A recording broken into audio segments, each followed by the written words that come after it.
ओम ओम ओम।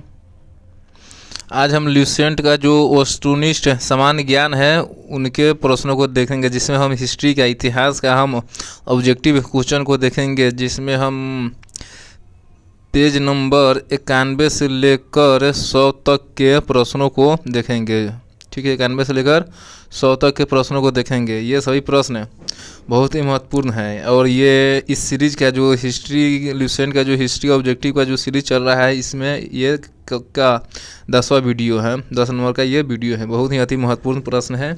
ये सभी एग्ज़ाम के लिए बहुत ही फ़ायदेमंद है, चाहे आप कोई भी एग्ज़ाम दे रहे हो। सभी एग्ज़ाम के लिए NE1 BPSC बिहार दरोगा या SSC रेलवे बैंक, जो भी आप एनी अदर कोई भी एग्ज़ाम दे रहे हैं, बहुत ही फ़ायदेमंद करेगा। जान ही रहे ल्यूसेंट का कितना महत्व है। ठीक है, इसलिए इस वीडियो को अगर अच्छा लगे तो शेयर भी कीजिएगा। ठीक है, लाइक भी कीजिएगा। अगर नए हैं अगर आप चैनल पर तो सब्सक्राइब भी कीजिएगा। ठीक है, ताकि इस तरह के वीडियो बनाने के लिए और ज़्यादा से ज़्यादा मोटिवेशन मिल सके। तो वीडियो को शुरू करते हैं। पेज नंबर 91 से लेकर 100 तक के प्रश्नों को देखेंगे, जो कि बहुत ही महत्वपूर्ण प्रश्न है। ठीक है, शुरू करते हैं।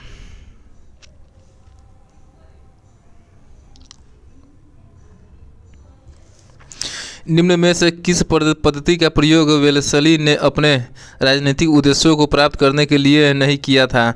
धोखेबाजी। किस पद्धति का प्रयोग वेलेस्ली ने अपने राजनीतिक उद्देश्यों को प्राप्त करने के लिए नहीं किया था? धोखेबाजी। वेलेस्ली ने अपने राजनीतिक उद्देश्यों को प्राप्त करने के लिए सहायक संधि, समामेलन एवं युद्ध किया था। वेलेस्ली ने अपने राजनीतिक उद्देश्यों को प्राप्त करने के लिए सहायक संधि, समामेलन एवं युद्ध किया था, पर धोखेबाजी नहीं किया था। निम्न कथनों में से कौन सा कथन सही है? सिखों के छठे गुरु हरगोविंद ने अकाल तख्त स्वर्ण मंदिर के विपरीत दिशा में की स्थापना की, अमृतसर की किलेबंदी की एवं सिखों को लड़ाकू बनाया। सही है। सिखों के छठे गुरु हरगोविंद ने अकाल तख्त स्वर्ण मंदिर के विपरीत दिशा में की स्थापना की, अमृतसर की किलेबंदी की एवं सिखों को लड़ाकू बनाया। सही है। हरगोविंद को अपने जीवन के अंतिम समय कश्मीर की पहाड़ियों में किरतपुर में बिताने पड़े और वहीं उनकी मृत्यु हुई। ये भी सही है। हरगोविंद को अपने जीवन के अंतिम समय कश्मीर के पहाड़ियों में किरतपुर में बिताने पड़े और वहीं उनकी मृत्यु हो गई। सही है। सिखों के 9वें गुरु तेग बहादुर का मूल नाम त्यागमल था तथा उन्होंने सच्चा पातशाह की उपाधि धारण की। सही है। सिखों के 9वें गुरु तेग बहादुर का मूल नाम त्यागमल था तथा उन्होंने सच्चा पातशाह की उपाधि धारण की। ये भी सही है। मुगल बादशाह औरंगजेब ने तेग बहादुर की हत्या करवाई थी और उनके शहीद स्थल पर शीशगंज गुरुद्वारा दिल्ली बनाया गया। सही है। मुगल बादशाह औरंगजेब ने तेग बहादुर की हत्या करवाई थी और उनके शहीद स्थल पर शीशगंज गुरुद्वारा दिल्ली बनाया गया। एकदम सही है। इस प्रकार इसका आंसर डी होगा। किस सिख गुरु ने कहा था, सर दाद सिरे सार न दाद, मैंने सिर कटवा दिया लेकिन अपना रहस्य नहीं बताया? तेग बहादुर ने। किस सिख गुरु ने कहा था, सर दाद सिरे न दाद, सर मैंने सिर कटवा दिया लेकिन अपना रहस्य नहीं बताया? तेग बहादुर ने कहा। किस सिख गुरु को बकला द बाबा, बकला के बाबा कहा जाता है? तेग बहादुर को। किस सिख गुरु को बकला द बाबा, बकला के बाबा कहा जाता है? तेग बहादुर को। सिखों के 10वें एवं अंतिम गुरु गोविंद सिंह के संबंध में क्या सही है? उन्होंने बचपन के 9 वर्ष पटना में बिताए। सही है। उन्होंने बचपन के 9 वर्ष पटना में बिताए, गुरु गोविंद सिंह। सही है। मखोवल आनंदपुर में उन्हें गुरु निर्वाचित किया गया। सही है। गुरु गोविंद सिंह को मखोवल आनंदपुर में गुरु निर्वाचित किया गया। सही है। उन्होंने 1699 ईस्वी में खालसा का आदेश सिखों के लिए बनाए गए नियम जारी किया। सही है।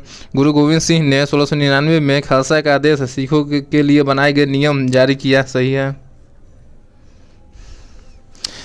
गुरु गोविंद सिंह ने पाहुल प्रथा, जाति बंधन तोड़ने हेतु एक ही कटोरे में सामूहिक अमृत पान एवं प्रसाद ग्रहण करने की प्रथा का आरंभ किया। ये भी सही है। उन्होंने पाहुल तथा जाति बंधन तोड़ने हेतु एक ही कटोरे में सामूहिक अमृत पान एवं प्रसाद ग्रहण करने की प्रथा का आरंभ किया। ये भी सही है। इस प्रकार इसका आंसर डी होगा।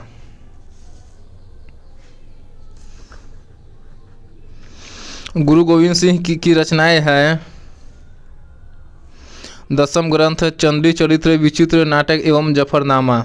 गुरु गोविंद सिंह की रचनाएं हैं दशम ग्रंथ, चंडी चरित्र, विचित्र नाटक एवं जफरनामा। किसने मुखलिसपुर में लोहागढ़ या लौहगढ़ नामक मजबूत किला बनवाया?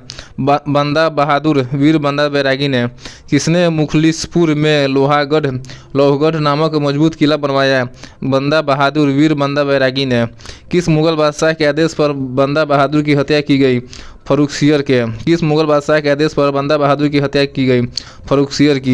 सैनिक संगठन खालसा दल की स्थापना किसने की? कपूर सिंह ने। सैनिक संगठन खालसा दल की स्थापना किसने की? कपूर सिंह ने।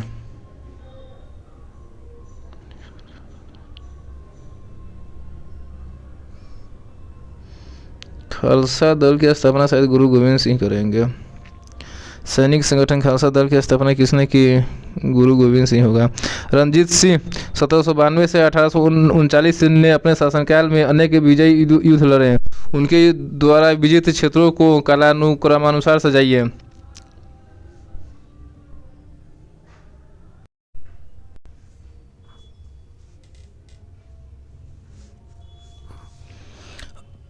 रणजीत सिंह 1792 से 1839 ने अपने शासनकाल में अनेक विजयी युद्ध लड़े। उनके द्वारा विजित क्षेत्रों को कालक्रमानुसार सजाइए। सबसे पहले लाहौर, फिर अमृतसर, फिर कांगड़ा, लास्ट में कश्मीर का युद्ध लड़े। रणजीत सिंह 1792 से 1839 तक अपने शासनकाल में अनेक युद्ध लड़े। वो सबसे पहले लाहौर में लड़े, फिर अमृतसर, फिर कांगड़ा, फिर कश्मीर में लड़े। रणजीत सिंह ने किस स्थान पर अधिकार करने के बाद महाराजा की उपाधि धारण की? लाहौर में। रणजीत सिंह ने किस स्थान पर अधिकार करने के बाद महाराजा की उपाधि धारण की? लाहौर में। रणजीत सिंह को किस विजय अभियान के फलस्वरूप जमजमा नामक तोप की प्राप्ति हुई? अमृतसर विजय अभियान। रणजीत सिंह को किस विजय अभियान के फलस्वरूप जमजमाम नामक तोप की प्राप्ति हुई? अमृतसर विजय अभियान के दौरान। सैनिक संगठन खालसा दल की स्थापना किसने की? मेरे हिसाब से गुरु गोविंद सिंह होना चाहिए, पर लिस्टेंट के जो आंसर है उसमें कपूर सिंह ही दिया गया है, तो देख लीजिएगा क्या सही है। रणजीत सिंह ने किस स्थान पर अधिकार करने के बाद महाराजा की उपाधि धारण की? लाहौर में। रणजीत सिंह को किस विजय अभियान के फलस्वरूप जमजमाम नामक तोप की प्राप्ति हुई? अमृतसर विजय अभियान के दौरान। रणजीत सिंह ने किस मिसल से लाहौर पंजाब की राजनीतिक राजधानी एवं अमृतसर पंजाब की धार्मिक राजधानी छीने? भंगी से। रणजीत सिंह ने किस मिसल से लाहौर पंजाब की राजनीतिक राजधानी एवं अमृतसर पंजाब की धार्मिक राजधानी छीने? भंगी से।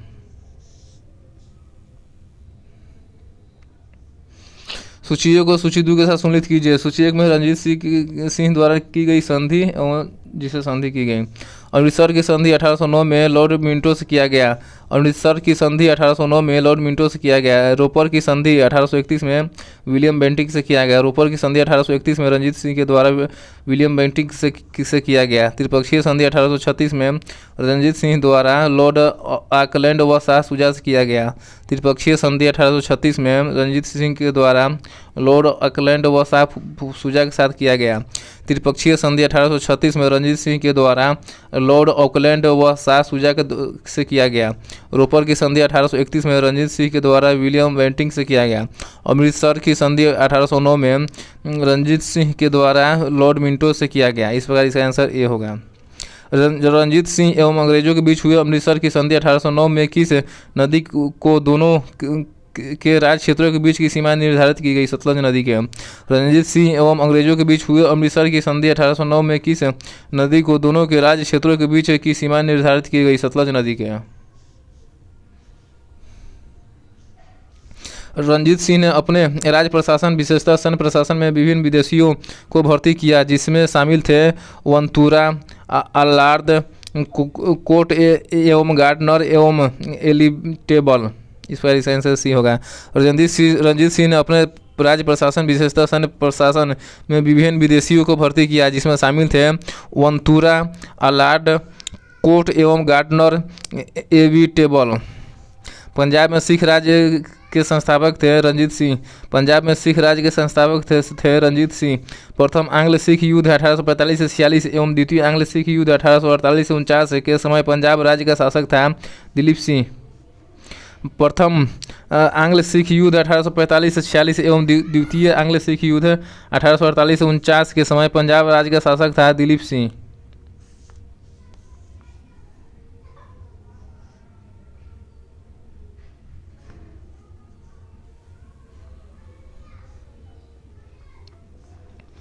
सूची ए को सूची दू के से सुनिश्चित कीजिए। सूची ए के सूची दू। लाहौर की संधि 1846 में हुई। लाहौर की संधि 1846 में हुई। लाहौर की संधि 1846 में हुई। भैरोवाल की संधि 1846 में हुई। भैरोवाल की संधि 1846 में हुई। भैरोवाल की संधि 1846 में हुई। पंजाब को अंग्रेजी राज में विलय 1849 में किया गया। पंजाब का अंग्रेजी राज में विलय 1849 में। पंजाब का अंग्रेजी राज में विलय 1849 में। इस प्रकार आंसर बी होगा। भारत के किस गवर्नर जनरल के समय में सिंध का विलय 1843 अंग्रेजी राज में किया गया? लॉर्ड एलनबरो के समय। भारत के किस गवर्नर जनरल के समय में सिंध का विलय 1843 अंग्रेजी राज में किया गया? लॉर्ड एलनबरो के समय में। सिंध विजय का श्रेय किसे दिया जाता है? सर चार्ल्स नेपियर को। सिंध विजय का श्रेय किसे दिया जाता है? सर चार्ल्स नेपियर को। वेलेस्ली की सहायक संधि स्वीकार करने वाले राज्यों को क्रमानुसार सजाइए। सबसे पहले हैदराबाद, फिर तैमूर, फिर तंजौर, फिर अवध और लास्ट में पूना के पेशवा। वेलेस्ली के सहायक संधि स्वीकार करने वाले राज्यों के क्रमानुसार है। सबसे पहले हैदराबाद, फिर मैसूर, फिर तंजौर, फिर अवध और लास्ट में पूना के पेशवा। सहायक संधि के संबंध में किसने कहा? हमारी नीति और हमारे लक्ष्य ने भारतीय राज्यों को शून्य की स्थिति में पहुंचा दिया है। लॉर्ड वेलेस्ली ने। सहायक संधि के संबंध में किसने कहा? हमारी नीति और हमारे लक्ष्य ने भारतीय राज्यों को शून्य की स्थिति में पहुंचा दिया है। लॉर्ड वेलेस्ली ने। सहायक संधि के संदर्भ में किसने कहा? स्थानीय राजाओं का अस्तित्व उसी दिन समाप्त हो गया जिस दिन वे कंपनी द्वारा सुरक्षित बने या कंपनी उनकी सहायक बनी। कार्ल मार्क्स ने। सहायक संधि के संदर्भ में किसने कहा था? स्थानीय राजाओं का अस्तित्व उसी दिन समाप्त हो गया जिस दिन वे कंपनी द्वारा सुरक्षित बने या कंपनी उनकी सहायक बनी। कार्ल मार्क्स ने।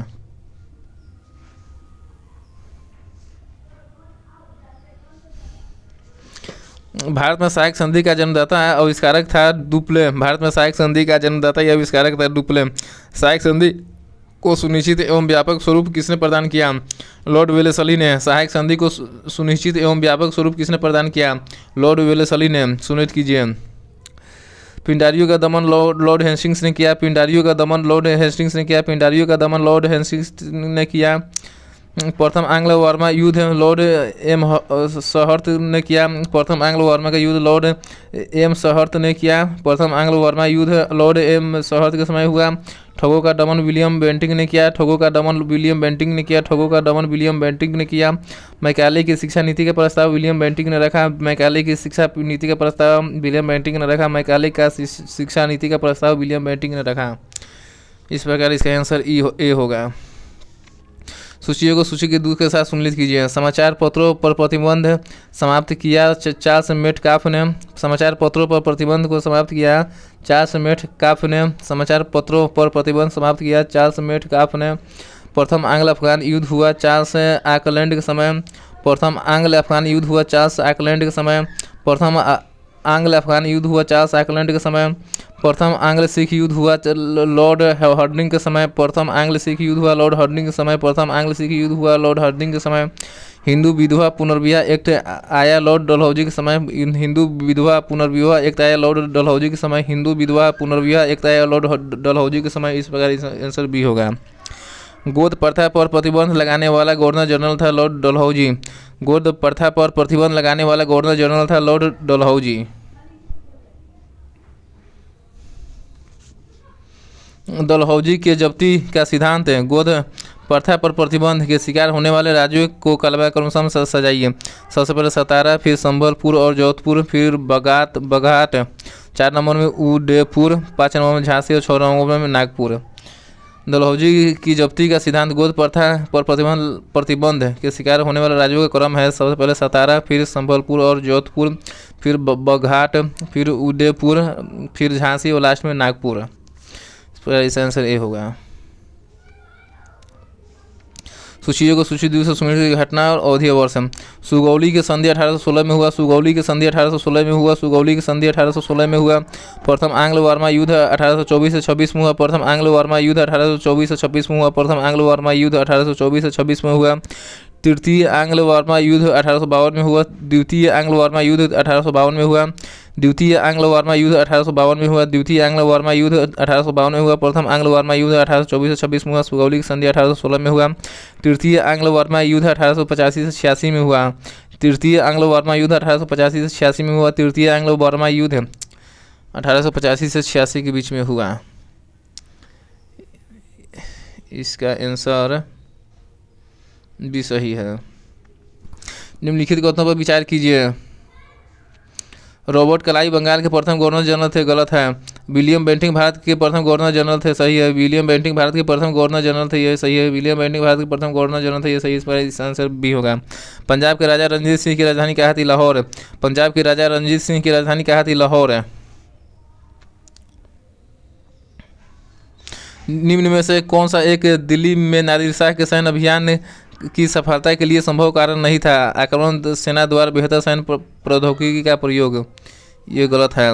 कौन सा एक दिल्ली में नादिर शाह के सैन्य अभियान के सफलता के लिए संभव कारण नहीं है? आक्रमण सेना द्वारा बेहतर सैन्य प्रौद्योगिकी का प्रयोग, ये गलत है।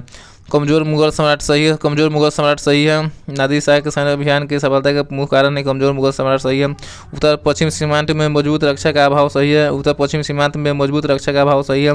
दिल्ली की रक्षा के लिए विलंब से तैयारी, सही है। दिल्ली की रक्षा के लिए विलंब से तैयारी, ये सभी कारण है। केरल के राजा मार्तांड वर्मा के बारे में निम्न में से कौन सा एक सत्य नहीं है? उसने शांति बनाए रखने के लिए यूरोपीय अधिकारियों को भारी रिश्वत दी, है सत्य नहीं है।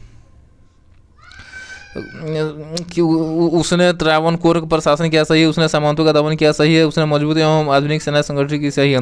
केरल के राजा मार्तांड वर्मा के बारे में सही है। उसने त्रावणकोर का प्रशासन किया, सही है। उसने सामंतों का दमन किया, सही है। उसने मजबूत एवं आधुनिक सेना संगठित किया, सही है। उसने शांति बनाए रखने के लिए यूरोपीय अधिकारियों को भारी रिश्वत दी, गलत है। 18वीं शताब्दी के मध्य इंग्लिश ईस्ट इंडिया कंपनी द्वारा बंगाल से निर्यातित प्रमुख कच्चा माल क्या है? कपास, रेशम, सोरा और अफीम। 18वीं शताब्दी के मध्य इंग्लिश ईस्ट इंडिया कंपनी द्वारा बंगाल से निर्यातित प्रमुख कच्चा माल क्या थे? कपास, रेशम, सोरा और अफीम। प्रथम आंग्ल मैसूर युद्ध 1767 से 69 में कौन विजयी हुआ? हैदर अली। प्रथम आंग्ल मैसूर युद्ध 1767 से 69 में कौन विजयी हुआ? हैदर अली। प्लासी के युद्ध 1757 के समय बंगाल का नवाब कौन था? सिराजुद्दौला। प्लासी के युद्ध 1757 के समय बंगाल का नवाब कौन था? सिराजुद्दौला।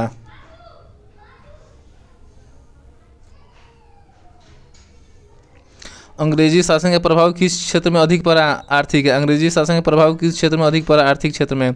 सूची ए को सूची 2 से सम्मिलित कीजिए। सूची 1 में ब्रिटिश उपनिवेशवाद के चरण एवं सूची 2 में उसकी विशेषता।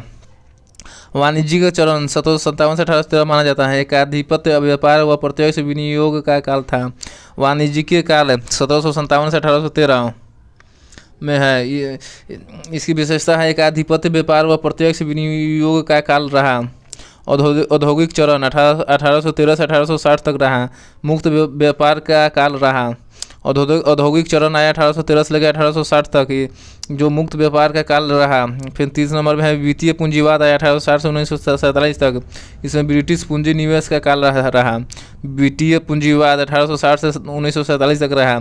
इसकी विशेषता है ब्रिटिश पूंजी निवेश का काल रहा। वित्तीय पूंजीवाद 1860 से 1947 तक, इसकी विशेषता है ब्रिटिश पूंजी निवेश का काल रहा। औद्योगिक चरण 1813 से 1860, इसकी विशेषता मुक्त व्यापार का काल रहा। एवं वाणिज्यिक चरण 1757 से 1813, इसकी विशेषता एकाधिपत्य, व्यापार व अप्रत्यक्ष विनियोग का काल रहा। इस प्रकार इसका आंसर ए हो गया।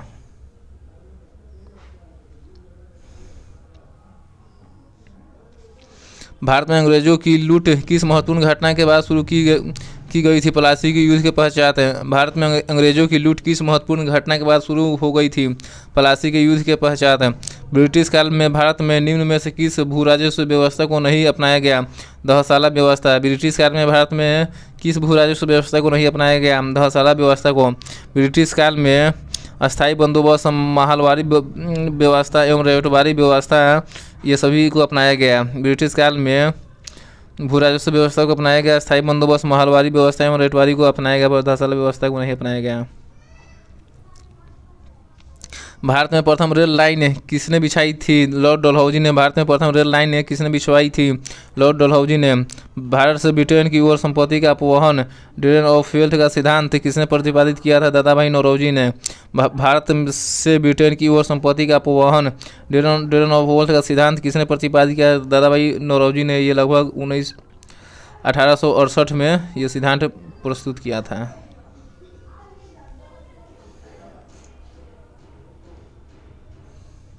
वर्ष 1853 ईस्वी में लॉर्ड डलहौजी ने जो पहली टेलीग्राफ लाइन शुरू की वह किसके बीच थी? कलकत्ता व आगरा के बीच है। वर्ष 1853 में लॉर्ड डलहौजी ने जो पहली टेलीग्राफ लाइन शुरू की वह किसके बीच थी? कलकत्ता और आगरा के बीच है। भारत में ब्रिटिश भू राजस्व प्रणाली का निम्न में किसने अधिक लाभ की प्राप्त की? जमींदारों ने। भारत में ब्रिटिश भू राजस्व प्रणाली का किसने अधिक लाभ प्राप्त किया? जमींदार ने। भारत में सबसे पहला सूती वस्त्र मिल किस शहर में स्थापित किया गया था? बम्बई में। भारत में सबसे पहला सूती वस्त्र मिल किस शहर में स्थापित किया गया था? बम्बई में। अंग्रेजों द्वारा बनाई गई भू राजस्व व्यवस्था को निम्न प्रणालियों में से कौन सी कृषकों के हितों को अधिक सुरक्षा प्रदान करती थी? मद्रास प्रांत का रैयतवारी भू व्यवस्था। अंग्रेजों द्वारा बनाई गई भू राजस्व व्यवस्था की निम्न प्रणालियों में से कौन सी प्रणाली कृषकों के हितों को अधिक सुरक्षा प्रदान करती थी? मद्रास प्रांत की रैयतवारी भू व्यवस्था। किसके द्वारा बंगाल और बिहार का अस्थायी बंदोबस्त या इस्तमरारी बंदोबस्त शुरू किया गया? लॉर्ड कॉर्नवालिस के द्वारा। किसके द्वारा बंगाल और बिहार का अस्थायी बंदोबस्त इस्तमरारी बंदोबस्त परमानेंट सेटलमेंट शुरू किया गया था? लॉर्ड कॉर्नवालिस के द्वारा। ब्रिटिश सरकार ने भारत में अस्थायी बंदोबस्त कब लागू किया गया? 1793 में। ब्रिटिश सरकार ने भारत में अस्थायी बंदोबस्त कब लागू किया? 1793 में।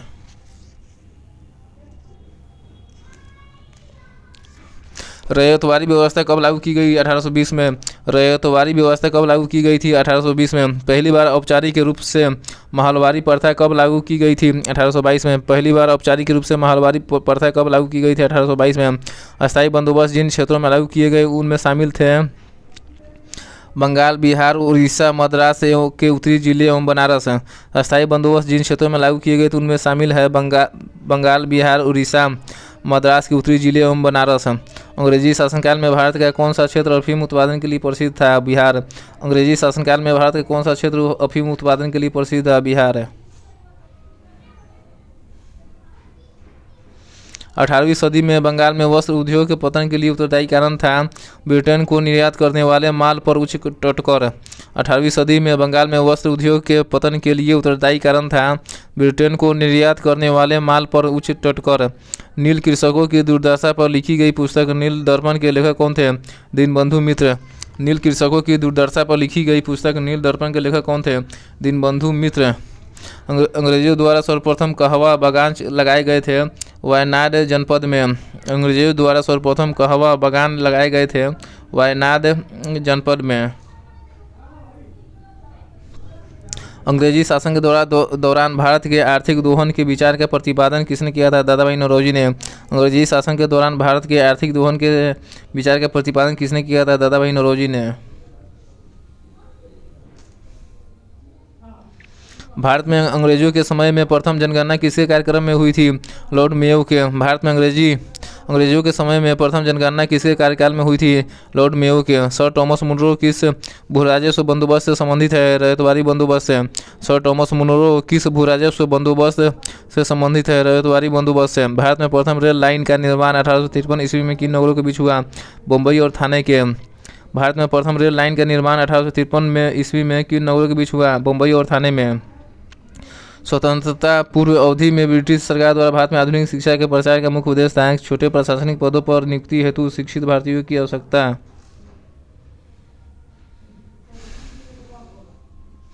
स्वतंत्रता पूर्व की अवधि में ब्रिटिश सरकार द्वारा भारत में आधुनिक शिक्षा के प्रसार का मुख्य उद्देश्य था छोटे प्रशासनिक पदों पर नियुक्ति हेतु शिक्षित भारतीयों की आवश्यकता।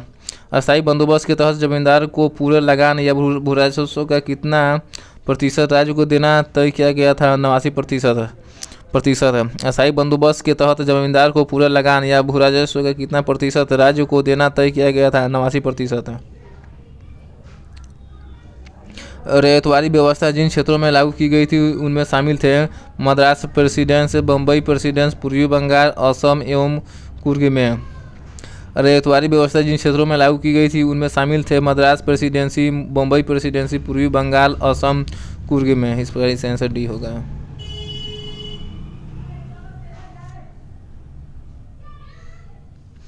उत्तरी भारत के में भूमिकर व्यवस्था का प्रवर्तक किसे कहा जाता है? मार्टिन बर्ड को। उत्तरी भारत में भूमिकर व्यवस्था का प्रवर्तक the father of land settlement in northern India किसे कहा जाता है?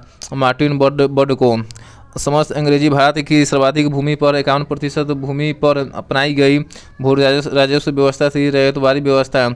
समस्त अंग्रेजी भारत की सर्वाधिक भूमि पर 51% भूमि पर अपनाई गई भू राजस्व व्यवस्था थी रैयतवारी व्यवस्था।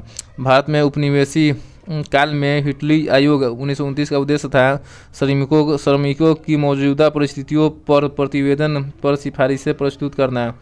भारत में उपनिवेशी काल में हिटली आयोग 1929 का उद्देश्य था श्रमिकों की मौजूदा परिस्थितियों पर प्रतिवेदन पर सिफारिशें प्रस्तुत करना।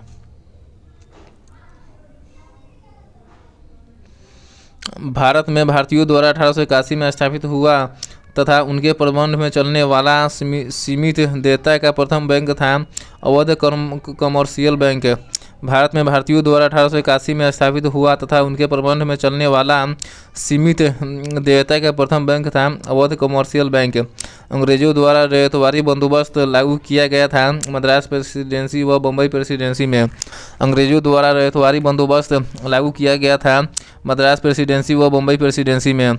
भारत में उपनिवेशी शासन के संदर्भ में 1883 ईस्वी में पारित इल्बर्ट बिल का उद्देश्य था जहां तक अदालतों की दंडित अधिकारिता का संबंध था भारतीय तथा यूरोपीय लोगों को बराबरी पर रोकना। भारत में उपनिवेशी शासन के संदर्भ में 1883 ईस्वी में पारित इल्बर्ट बिल का उद्देश्य था जहां तक अदालतों की दंडित अधिकारिता का संबंध था भारतीय तथा यूरोपीय लोगों को बराबरी पर रोकना।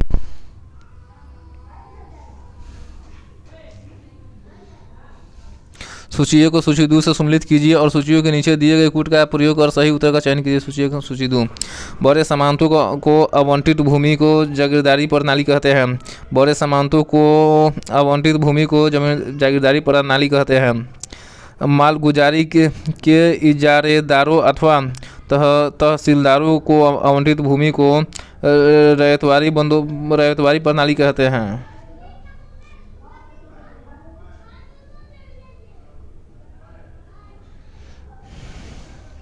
मालगुजारी के इजारेदारों अथवा तहसीलदारों को आवंटित भूमि को जमींदारी प्रणाली कहते हैं। मालगुजारी के इजारेदारों अथवा तहसीलदारों को आवंटित भूमि को जमींदारी प्रणाली कहते हैं।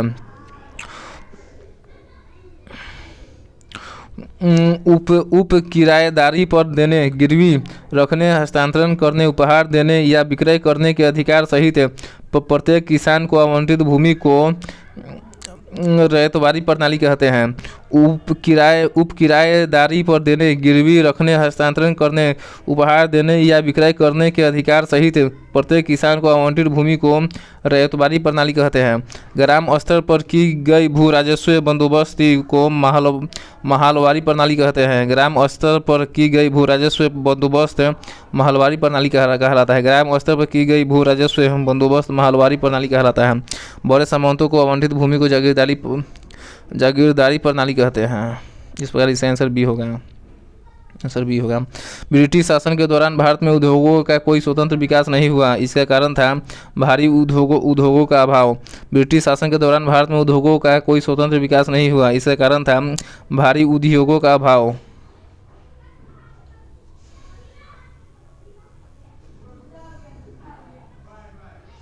यद्यपि भारत के व्यापार पर 1813 ईस्वी के चार्टर एक्ट द्वारा कंपनी के अधिकार को समाप्त कर दिया गया, परंतु फिर भी किस वस्तु का व्यापार केवल कंपनी के लिए ही सुरक्षित रखा गया था, चाय। यद्यपि भारत के व्यापार पर 1893 के चार्टर एक्ट द्वारा कंपनी के एकाधिकार को समाप्त कर दिया गया, परंतु फिर भी किस वस्तु का व्यापार केवल कंपनी के लिए सुरक्षित रखा गया था, चाय के। ब्रिटिश ईस्ट इंडिया कंपनी का व्यापारी का अधिकार अंतिम रूप से किस एक्ट के तहत समाप्त किया गया? 1833 का चार्टर एक्ट के द्वारा। ब्रिटिश ईस्ट इंडिया कंपनी का व्यापारिक अधिकार अंतिम रूप से किस एक्ट के तहत समाप्त किया गया? 1833 का चार्टर एक्ट के द्वारा। अस्थायी बंदोबस्त 1793 के अंतर्गत जमींदारों से अपेक्षा की गई थी कि वे खेतिहरों को पट्टा जारी करेंगे। अनेक जमींदारों ने पट्टा जारी नहीं किए। इसका कारण था जमींदारों के ऊपर कोई सरकारी नियंत्रण नहीं था। अस्थायी बंदोबस्त 1793 के अंतर्गत जमींदारों से अपेक्षा की गई थी कि वे खेतिहरों को पट्टा जारी करेंगे। अनेक जमींदारों ने पट्टा जारी नहीं किया। इसका कारण था जमींदारों के ऊपर कोई सरकारी नियंत्रण नहीं था।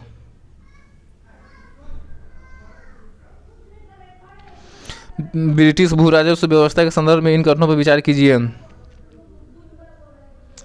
अस्थायी बंदोबस्त के तहत सरकारों ने जमींदारों से हमेशा हमेशा के लिए लगान निश्चित किया, इसी कारण इसे अस्थायी बंदोबस्त कहा गया। सही है। अस्थायी बंदोबस्त के तहत सरकार ने जमींदारों से हमेशा हमेशा के लिए लगान निश्चित किया, इसी कारण इसे अस्थायी बंदोबस्त कहा गया। सही है। रैयतवारी व्यवस्था के तहत सरकार ने रैयतों से लगान निश्चित किया, इसी कारण इसे रैयतवारी व्यवस्था कहा गया। सही है। रैयतवारी व्यवस्था के तहत सरकार ने रैयतों से लगान निश्चित किया, इसी कारण इसे रैयतवारी व्यवस्था कहा गया। सही है। महलवारी व्यवस्था के तहत प्रत्येक खेत के आधार पर भू राजस्व निर्धारित नहीं किया गया, बल्कि प्रत्येक महाल जागीर का एक भाग के अनुसार निश्चित किया गया, इसीलिए यह व्यवस्था महलवारी व्यवस्था कहलाया। ये भी सही है। महलवारी व्यवस्था के तहत प्रत्येक खेत के आधार पर भू राजस्व निर्धारित नहीं किया गया, बल्कि प्रत्येक महाल जागीर का एक भाग के अनुसार निश्चित किया गया, इसलिए यह व्यवस्था महलवारी व्यवस्था कहलाया। ये भी सही है। इस प्रकार इसका आंसर डी होगा।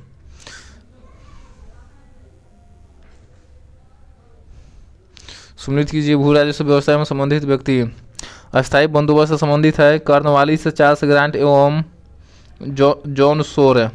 अस्थायी बंदोबस्त से संबंधित है कॉर्नवालिस से चार्ल्स ग्रांट एवं जॉन शोर। अस्थायी बंदोबस्त से संबंधित है कॉर्नवालिस, चार्ल्स ग्रांट एवं जॉन शोर। रैयतवारी व्यवस्था से संबंधित है कैप्टन रीड, टॉमस मुनरो एवं एलिफिंस्टन। रैयतवारी व्यवस्था से संबंधित है कैप्टन रीड, टॉमस मुनरो एवं एलिफिंस्टन। महलवारी व्यवस्था से संबंधित है होल्ट, मैकेंजी एवं मार्टिन बोर्ड। महलवारी व्यवस्था से संबंधित है होल्ट, मैकेंजी एवं मार्टिन बोर्ड। इस प्रकार इसका आंसर ए होगा।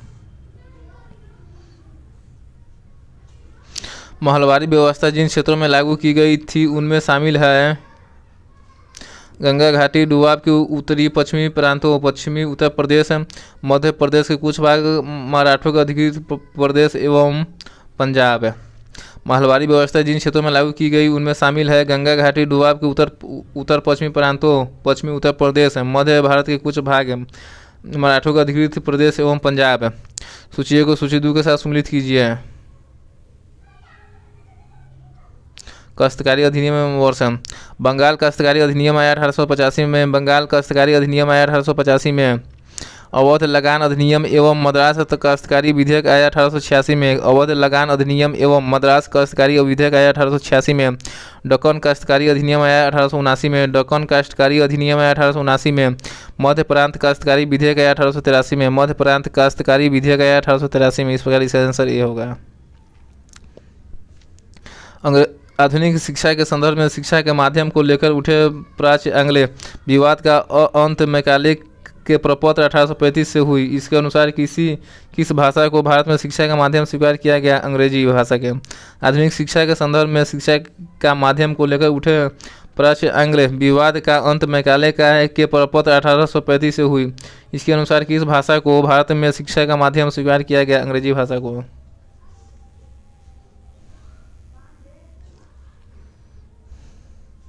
भारतीय शिक्षा का मैग्ना महाधिकार पत्र किसे कहा जाता है? वुड के घोषणा पत्र 1854 को। भारतीय शिक्षा का मैग्ना महाधिकार पत्र किसे कहा जाता है?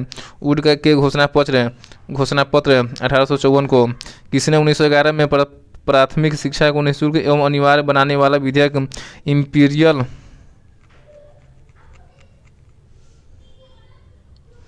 इंपीरियल लेजिस्लेटिव काउंसिल में प्रस्तुत किया, जिसे प्राथमिक शिक्षा का मैग्ना कहा गया? गोपाल कृष्ण गोखले ने। किसने 1911 में प्राथमिक शिक्षा को निःशुल्क एवं अनिवार्य बनाने वाला विधेयक इंपीरियल लेजिस्लेटिव काउंसिल में प्रस्तुत किया, जिसे प्राथमिक शिक्षा का मैग्ना कहा गया? गोपाल कृष्ण गोखले ने। शिक्षा से संबंधित आयोग या समिति की पहचान करें। हार्टोग समिति 1929 में है, सही है। लिंडसे समिति 1929 में है, ये भी सही है। सप्रू समिति 1934 में है और सार्जेंट योजना 1944 में है, सही है। शिक्षा से संबंधित आयोग या समिति की पहचान करें। हार्टोग समिति 1929 में आया, ये भी शिक्षा संबंधित है। सप्रू समिति 1934 में आया, शिक्षा संबंधित है। लिंडसे आयोग 1929 में आया, शिक्षा संबंधित है। सार्जेंटा योजना 1944 में आया, शिक्षा संबंधित है। इस प्रकार इसका आंसर डी होगा। किस सिद्धांत का यह अर्थ था कि शिक्षा समाज के उच्च वर्ग को दी जाए और इस वर्ग से क्षण क्षण कर शिक्षा का प्रभाव जनसाधारण तक पहुँचे? अधोमुखी निस्यंदन सिद्धांत। कि सिद्धांत का यह अर्थ था कि शिक्षा समाज के उच्च वर्ग को दी जाए और इस वर्ग से छन कर शिक्षा का प्रभाव जनसाधारण तक पहुँचे। अधोमुखी निस्यंदन सिद्धांत कहलाता है ये। भारत में आधुनिक शिक्षा का जन्मदाता किसे कहा जाता है? चार्ल्स ग्रांट को। भारत में आधुनिक शिक्षा का जन्मदाता किसे कहा जाता है? चार्ल्स ग्रांट को। हिंदू कॉलेज कलकत्ता 1817 जो कि पश्चात पद्धति पर उच्च शिक्षा देने का प्रथम कॉलेज था, जिसका धार्मिक शिक्षा से कोई संबंध नहीं था, की स्थापना किसने की? डेविड हेयर ने। हिंदू कॉलेज कलकत्ता 1817 जो कि पश्चात पद्धति पर उच्च शिक्षा देने का प्रथम कॉलेज था, जिसका धार्मिक शिक्षा से कोई संबंध नहीं था, की स्थापना किसने की? डेविड हेयर ने।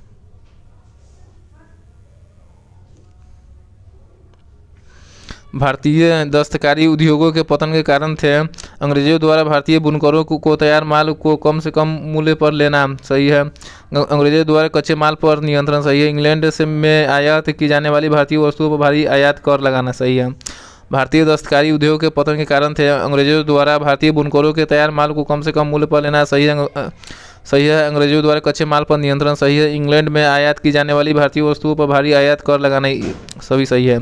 भारत में अनौद्योगीकरण या प्राक्य औद्योगिकरण की अवधि थी 1800 से 1850 तक। भारत में अनौद्योगिकरण या प्राक्य औद्योगिकरण की अवधि थी 1800 से 1850 के बीच है। भारत में आधुनिक उद्योगों की स्थापना कब हुई थी? 1850 ईस्वी में। भारत में आधुनिक उद्योगों की स्थापना कब हुई थी? 1850 में। भारतीय बुनकरों की दयनीय हालत पर किस गवर्नर जनरल ने टिप्पणी की?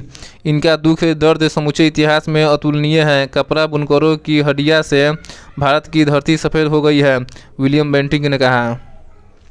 भारतीय बुनकरों की दयनीय हालत पर किस गवर्नर जनरल ने टिप्पणी की? इनका दुख दर्द समूचे इतिहास में अतुलनीय है। कपड़ा बुनकरों की हड्डियों से भारत की धरती सफ़ेद हो गई, विलियम बेंटिक ने।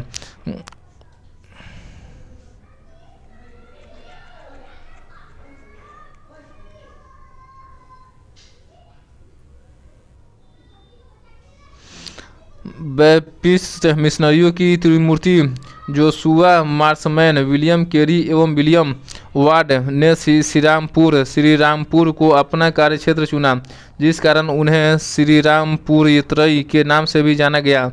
यह श्रीरामपुर स्थित है बंगाल में।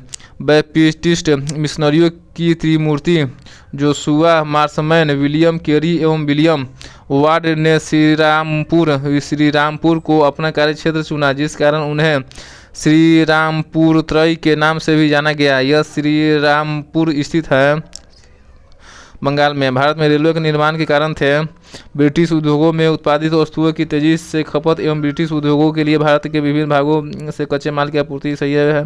विस्तृत भारतीय साम्राज्य को एक राजनीतिक प्रशासनिक सूत्र में आबद्ध करना, सही है। आंतरिक विद्रोह व बाह्य आक्रमण के दौरान सेना का तेजी से आवागमन, ये सभी है।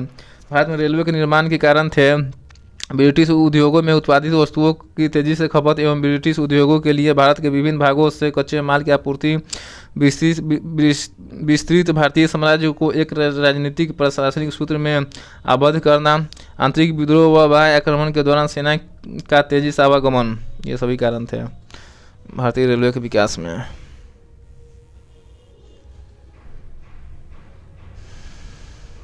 पेज नंबर 95 को देखेंगे। किसने भारत में रेलवे की स्थापना को आधुनिक उद्योगों का अग्रदूत जननी की संज्ञा दी? कार्ल मार्क्स ने। किसने भारत में रेलवे की स्थापना को आधुनिक उद्योगों का अग्रदूत या जननी की संज्ञा दी? कार्ल मार्क्स ने। पहली आधुनिक पटसन मिल स्थापित हुई रिसरा में। पहली आधुनिक लोहा इस्पात उद्योग की स्थापना कहाँ हुई? बिहार में। पहले आधुनिक लोहा इस्पात उद्योग की स्थापना कहाँ हुई? बिहार में। बिखरे हुए स्वायत्त गाँवों के कवच को इस्पात के रेलों से छेद दिया गया, जिससे उनके जीवन रक्त का ह्रास हो गया, यह किसने कहा? बुकानन ने। बिखरे हुए स्वायत्त गाँवों के कवच को इस्पात के रेलों से छेद दिया गया, जिससे उनके जीवन रक्त का ह्रास हो गया, यह किसने कहा? बुकानन ने। भारतीय राजाओं द्वारा कर लेना सूर्य द्वारा भूमि से पानी लेने के समान था, जो कि पुनः वर्षा के रूप में भूमि पर उर्वरता देने के लिए वापस आता था, पर अंग्रेजों द्वारा लिया गया कर भारत में वर्षा न कर के इंग्लैंड में ही वर्षा करता है, यह कथन किसका है? R.C. दत्त का।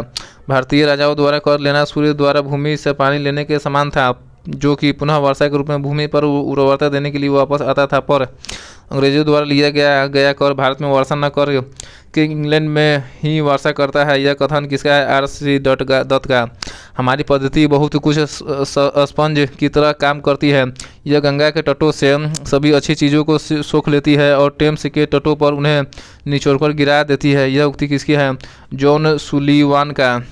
हमारी पद्धति बहुत कुछ स्पंज की तरह काम करती है। यह गंगा के तटों से सभी अच्छी चीज़ों को सोख लेती है और टेम्स के तटों पर उन्हें निचोड़कर गिरा देती है। यह उक्ति किसकी है? जॉन सुलीवान का। कांग्रेस के किस अधिवेशन में पहली बार कांग्रेस द्वारा मौलिक अधिकारों और राष्ट्रीय आर्थिक कार्यक्रमों से संबंधित प्रस्ताव पारित किए गए? कराची अधिवेशन 1931 में। कांग्रेस के किस अधिवेशन में पहली बार कांग्रेस द्वारा मौलिक अधिकारों और राष्ट्रीय आर्थिक कार्यक्रमों से संबंधित प्रस्ताव पारित किए गए? कराची अधिवेशन 1931 में। कांग्रेस के कराची अधिवेशन मार्च 1931 के अध्यक्ष कौन थे? सरदार वल्लभ भाई पटेल। कांग्रेस के कराची अधिवेशन 1931 के अध्यक्ष कौन थे? सरदार वल्लभ भाई पटेल।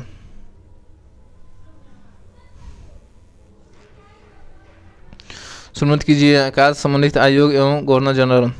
स्ट्रेची आयोग 1880 में बनाया, इसमें गवर्नर जनरल लॉर्ड लिटन थे। स्ट्रेची आयोग 1880 में लॉर्ड लिटन के समय बना। लियाल आयोग 1857 में लॉर्ड एल्गिन के समय बना। लियाल आयोग 1897 में लॉर्ड एल्गिन के समय बना। मैकडोनल आयोग 1900 में लॉर्ड कर्जन के समय बना। मैकडोनल आयोग 1900 में ईस्वी में लॉर्ड कर्जन के समय बना। वुडहेड आयोग 1943 से 44 में लॉर्ड बेबल के समय बना। वुडहेड आयोग 1943 से 44 में बना, लॉर्ड बेबल के समय बनाई, और ये सभी आयोग अकाल से संबंधित है। इस प्रकार इसका आंसर ए होगा। 20वीं सदी के पूर्वार्ध में देश का भीषणतम अकाल 1942 से 43 में कहाँ पड़ा? बंगाल में। 20वीं सदी के पूर्वार्ध में देश का भीषणतम अकाल 1942 से 43 में कहाँ पड़ा? बंगाल में।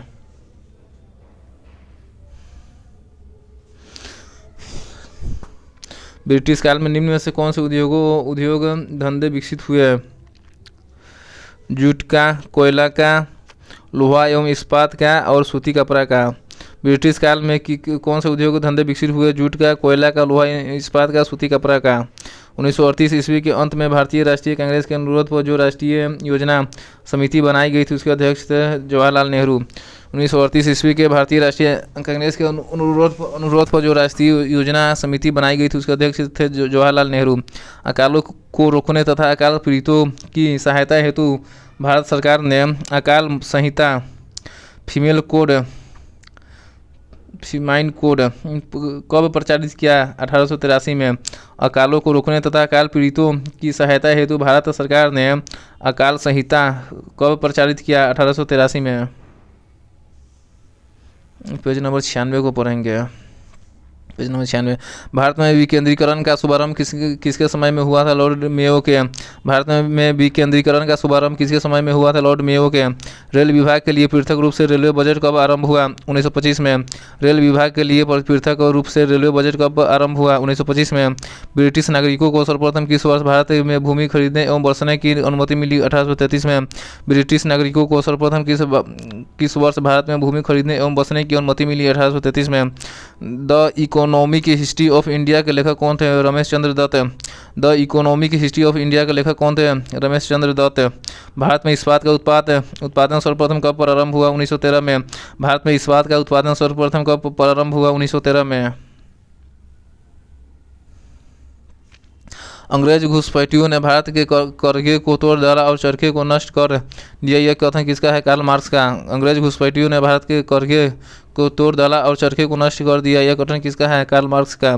दादा भाई नौरोजी ने अंग्रेजों द्वारा किए गए किस कार्य को अनिष्टों का अनिष्ट की संज्ञा दी? धन का निकास को। दादा भाई नौरोजी ने अंग्रेजों द्वारा किए गए किस कार्य को अनिष्टों का अनिष्ट की संज्ञा दी? धन के निकास का। यह कथन भारत और इंग्लैंड के आर्थिक हित प्रत्येक क्षेत्र में टकराते हैं, किसका है? जवाहरलाल नेहरू के। यह कथन भारत और इंग्लैंड के आर्थिक हित प्रत्येक क्षेत्र में टकराते हैं, किसका है? जवाहरलाल नेहरू का। निम्न में कौन poverty and un British rule in India के लेखक क्या है? दादा भाई नौरोजी ने। कौन poverty and un British rule in India के लेखक है? दादा भाई नौरोजी ने। दादा भाई नौरोजी ने ही धन के निकासी का सिद्धांत दिया 1968 में। भारतीय अर्थविदों में शामिल है Dadabhai Naoroji, R.C. Dutt, M.G. Ranade, D.N. Gadgil, Gopal Krishna Gokhale एवं K T. Shah.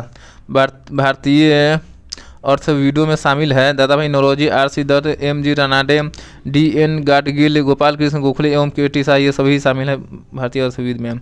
Sir Thomas England के सभापतित्व में भारतीय औद्योगिक आयोग का गठन कब हुआ? 1916 ईस्वी में। सर थॉमस हॉलैंड के सभापतित्व में भारतीय औद्योगिक आयोग का गठन कब हुआ? 1916 ईस्वी में। पहला औद्योगिक सम्मेलन किस वर्ष आयोजित किया गया था? 1907 में। पहला औद्योगिक सम्मेलन किस वर्ष आयोजित किया गया था? वर्ष 1907 ईस्वी में। 1925 में सरकार द्वारा गठित भारतीय आर्थिक जांच समिति के अध्यक्ष कौन थे? एम विश्वेश्वरैया। 1925 में सरकार द्वारा गठित भारतीय आर्थिक जांच समिति के अध्यक्ष कौन थे? एम विश्वेश्वरैया। निम्न में किसने भारत के अंग्रेजी उपनिवेश नियंत्रण की आलोचना में अन ब्रिटिश पदावली का उपयोग किया था? दादा भाई नौरोजी ने। किसने भारत के अंग्रेजी उपनिवेश नियंत्रण के आलोचना में अन ब्रिटिश पदावली का उपयोग किया था? दादा भाई नौरोजी ने। भारत में प्रथम रेलवे लाइन किस ब्रिटिश गवर्नर जनरल के समय में बिछाई गई थी? लॉर्ड डलहौजी। भारत में प्रथम रेलवे लाइन किस ब्रिटिश गवर्नर जनरल के समय में बिछाई गई थी? लॉर्ड डलहौजी के काल में। आर्थिक तौर पर 19वीं शताब्दी में भारत पर अंग्रेजी शासन का एक परिणाम था भारतीय कृषि का वाणिज्यीकरण। आर्थिक तौर पर 19वीं शताब्दी में भारत पर अंग्रेजी शासन का एक परिणाम था भारतीय कृषि का वाणिज्यीकरण।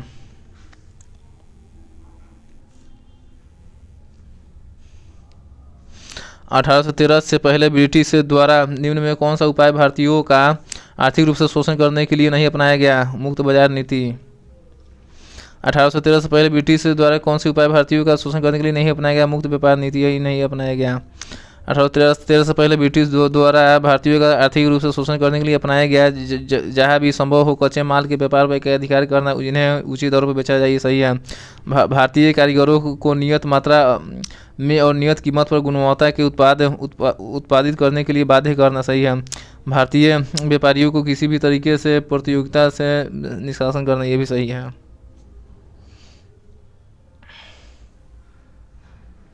दादा भाई नौरोजी द्वारा उनकी कृति poverty and un British rule in India में प्रस्तुत किए गए अपोहन सिद्धांत डेरेंट थ्योरी शब्द को कौन सा एक समुचित रूप से परिभाषित करता है? कि भारत को राष्ट्रीय संपत्ति या कुल वार्षिक उत्पाद का एक हिस्सा ब्रिटेन को निर्यात किया जा रहा था जिसके लिए भारत को कोई महत्वपूर्ण प्रतिफल नहीं मिलता है। दादा भाई नौरोजी द्वारा उनकी कृति poverty and un British rule in India में प्रस्तुत किए गए अपोहन सिद्धांत डेरेंट थ्योरी शब्द को निम्न कथनों में से कौन सा एक समुचित रूप से परिभाषित करता है? कि भारत की राष्ट्रीय संपत्ति या कुल वार्षिक उत्पाद का एक हिस्सा ब्रिटेन को निर्यात किया जा रहा था जिसके लिए भारत को कोई महत्वपूर्ण प्रतिफल नहीं मिलता था।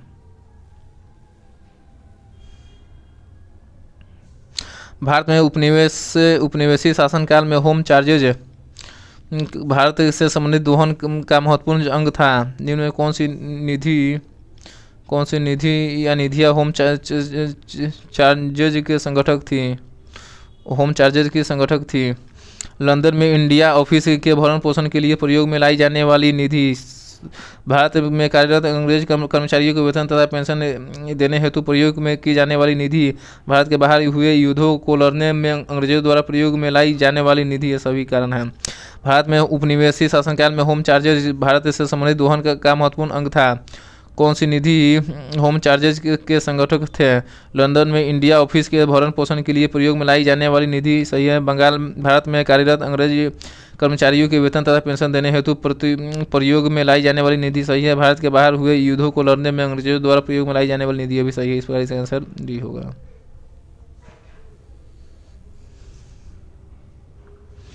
किस कंपनी ने सर्वप्रथम भारत में रेल सेवा प्रारंभ की? ग्रेट इंडियन पेनिनसुलर रेलवे ने। किस कंपनी ने सर्वप्रथम भारत में रेल सेवा प्रारंभ की?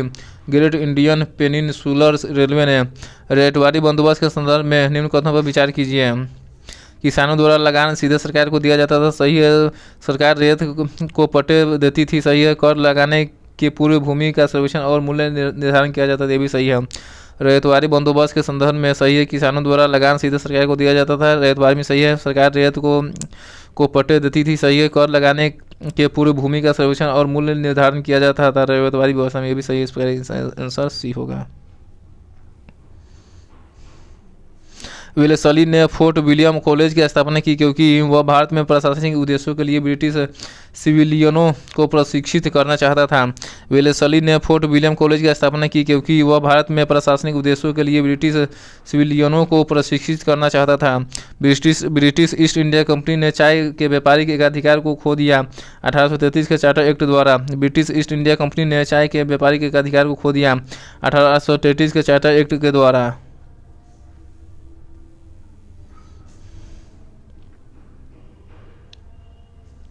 आधुनिक भारत में हिंदू धर्म में पहला सुधार आंदोलन था ब्रह्मा समाज। आधुनिक भारत में हिंदू धर्म में पहला सुधार आंदोलन था ब्रह्मा समाज।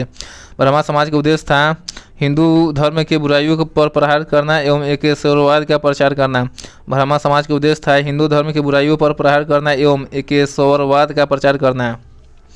ब्रह्मा समाज का विरोधी संगठन कौन था जिसका उद्देश्य सती प्रथा समेत अन्य सुधारों का विरोध करना था? धर्म सभा। ब्रह्मा समाज के विरोधी संगठन कौन था जिसका उद्देश्य सती प्रथा समेत अन्य सुधारों का विरोध करना था? धर्म सभा।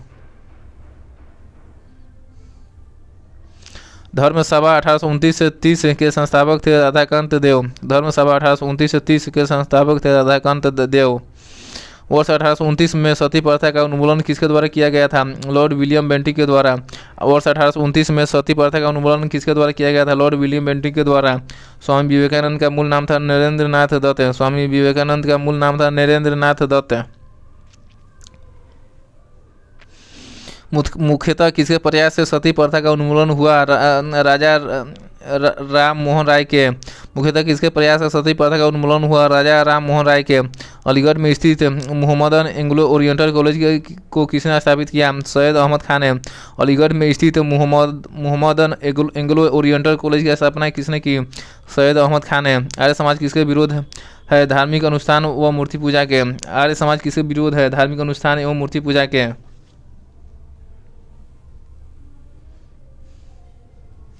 युवा बंगाल आंदोलन के नेता कौन थे? Henry Vivian Derozio. युवा बंगाल आंदोलन के नेता कौन थे? Henry Vivian Derozio. Theosophical society ने भारत में कब और कहाँ अपना मुख्य कार्यालय स्थापित किया? 1882 अडयार में। थियोसोफिकल सोसाइटी ने भारत में कब और कहाँ अपना मुख्य कार्यालय स्थापित किया? 1882 में अडयार में। किसी समय महात्मा गांधी के सहयोगी रह चुके पर उनसे अलग होकर एक अमूल्य परिवर्तनवादी आंदोलन जिसका नाम आत्मसम्मान आंदोलन था चलाने वाले कौन थे? ई.वी. रामास्वामी नायकर। किसी समय महात्मा गांधी के सहयोगी रह चुके पर उनसे अलग होकर एक अमूल्य परिवर्तनवादी आंदोलन जिसका नाम आत्मसम्मान आंदोलन था चलाने वाले कौन थे? EV. Ramaswamy Naikar.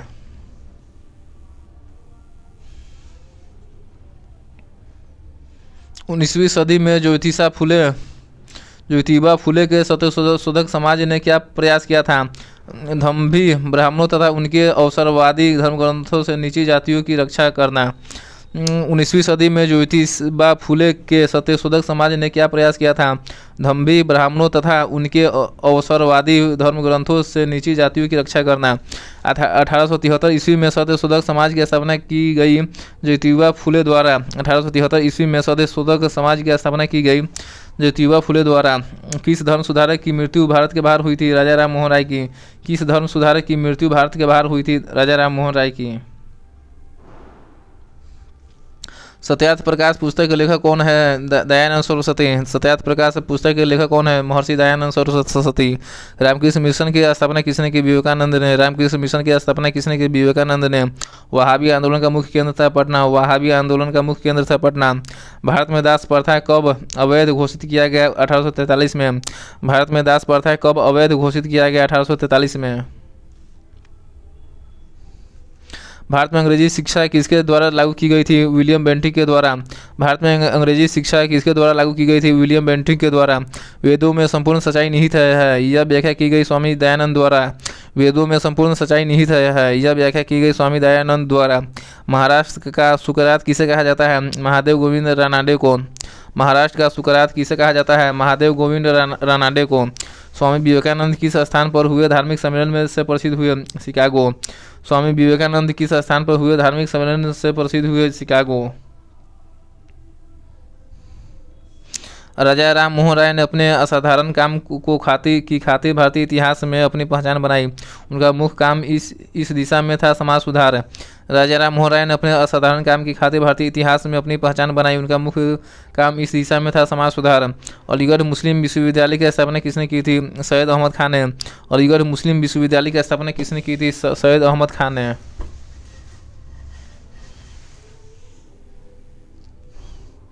Page number 98 को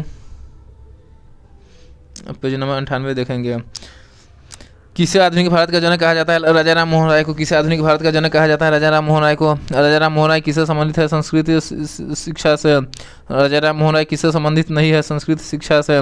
राजा राम मोहन राय संबंधित है विधवा पुनर्विवाह से, सती प्रथा से एवं अंग्रेजी शिक्षा से। राजा राम मोहन राय संबंधित है विधवा पुनर्विवाह से, सती प्रथा एवं अंग्रेजी शिक्षा से। राजा राम मोहन राय किससे संबंधित नहीं है? संस्कृत शिक्षा से संबंधित नहीं है। कन्याकुमारी का रॉक मेमोरियल निम्न में किसके लिए समर्पित है? स्वामी विवेकानंद के लिए। कन्याकुमारी का रॉक मेमोरियल किसके लिए समर्पित है? स्वामी विवेकानंद के लिए। राजा राम मोहन राय का जन्म कहाँ हुआ था? राधानगर वर्धमान जिला में। राजा राम मोहन राय का जन्म कहाँ हुआ था? राधानगर वर्धमान जिला में। संवाद कौमुदी पत्र के संपादक थे राजा राम मोहन राय। संवाद कौमुदी पुत्र के संपादक थे राजा राम मोहन राय। ब्रह्मा समाज का प्रारंभिक नाम था ब्रह्मा सभा एवं आत्मीय सभा। ब्रह्मा समाज का प्रारंभिक नाम था ब्रह्मा सभा एवं आत्मीय सभा। तत्व रंजनी सभा, तत्वबोधिनी सभा एवं तत्वबोधिनी पत्रिका से संबंधित है देवेंद्रनाथ टैगोर। तत्व रंजनी सभा, तत्वबोधिनी सभा एवं तत्वबोधिनी पत्रिका से संबंधित है देवेंद्रनाथ टैगोर। राजा राम मोहन राय से संबंधित निम्न कथनों पर विचार कीजिए। उन्होंने विधवा पुनर्विवाह का समर्थन किया, सही है। उन्होंने सती प्रथा के उन्मूलन का जोरदार समर्थन किया, सही है। उन्होंने अंग्रेजी शिक्षा के परिवर्तन का समर्थन किया, भी सही है। राजा राम मोहन राय से संबंधित विचार है। उन्होंने विधवा पुनर्विवाह का समर्थन किया, सही है। उन्होंने सती प्रथा के उन्मूलन का जोरदार समर्थन किया एवं उन्होंने अंग्रेजी शिक्षा के परिवर्तन का समर्थन किया, ये सभी सही है। इसका आंसर डी होगा। स्वामी दयानंद सरस्वती का मूल नाम था मूलशंकर। स्वामी दयानंद सरस्वती का मूल नाम था मूलशंकर। भारत के 19वीं सदी का पुनर्जागरण निम्न में किस वर्ग तक सीमित था? उच्च मध्यम वर्ग तक। भारत में 19वीं सदी का पुनर्जागरण किस वर्ग तक सीमित था? उच्च मध्यम वर्ग। प्रार्थना समाज की स्थापना किसकी प्रेरणा के फलस्वरूप हुई? केशव चंद्र सेन के। प्रार्थना समाज की स्थापना किसकी प्रेरणा के फलस्वरूप हुई? केशव चंद्र सेन के।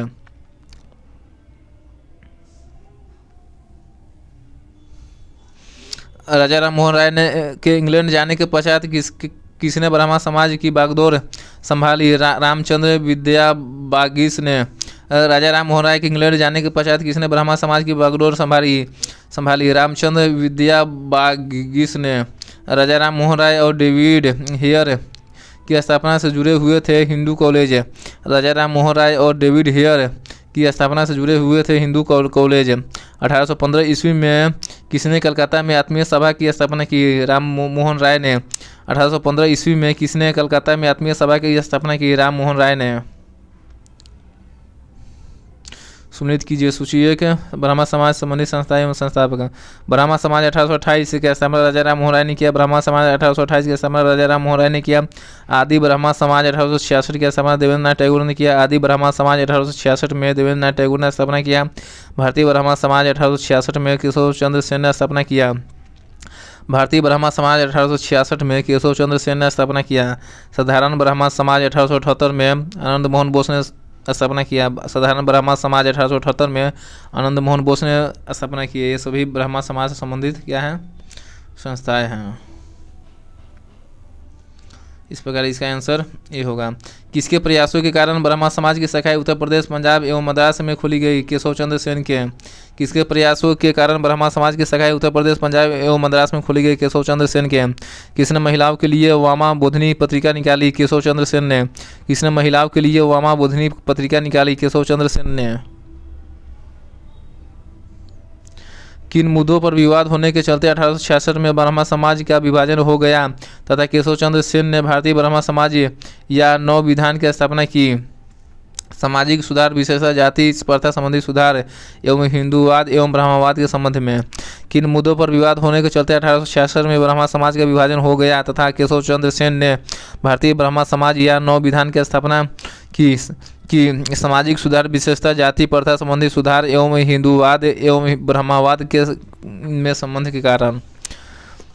देवबंद आंदोलन से जुड़े उस विद्वान का नाम बताइए जिन्होंने स्वतंत्रता आंदोलन में महत्वपूर्ण भूमिका निभाई। अबुल कलाम आज़ाद। देवबंद आंदोलन से जुड़े उस विद्वान का नाम बताइए जिन्होंने स्वतंत्रता आंदोलन में महत्वपूर्ण भूमिका निभाई। अबुल कलाम आज़ाद।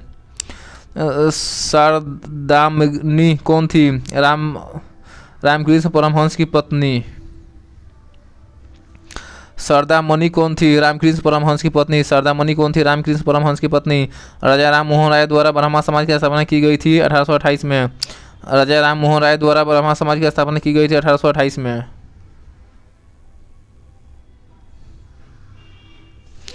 कुका आंदोलन को किसने संगठित किया? गुरु राम सिंह ने। कुका आंदोलन को किसने संगठित किया? गुरु राम सिंह ने। दयानंद सरस्वती द्वारा स्थापित है आर्य समाज। दयानंद सरस्वती द्वारा स्थापित है आर्य समाज। 19वीं सदी के उत्तरार्ध में नव हिंदूवाद के सर्वश्रेष्ठ प्रतिनिधि थे स्वामी विवेकानंद। 19वीं सदी के उत्तरार्ध में नव हिंदूवाद के सर्वश्रेष्ठ प्रतिनिधि थे स्वामी विवेकानंद। स्वामी विवेकानंद ने रामकृष्ण मिशन की स्थापना की वर्ष 1896 में। स्वामी विवेकानंद ने रामकृष्ण मिशन की स्थापना की वर्ष 1896 में। तुहफात उल मोहवद्दीन के रचनाकार है राजा राम मोहन राय। तुहफात उल मोहवद्दीन के रचनाकार है राजा राम मोहन राय। 1856 में निम्न कानून पारित हुए। धार्मिक आयोग कानून एवं राज हड़पने का सिद्धांत। 1856 में कानून पारित हुए। धार्मिक आयोगता कानून एवं राज हड़पने के सिद्धांत। महाराष्ट्र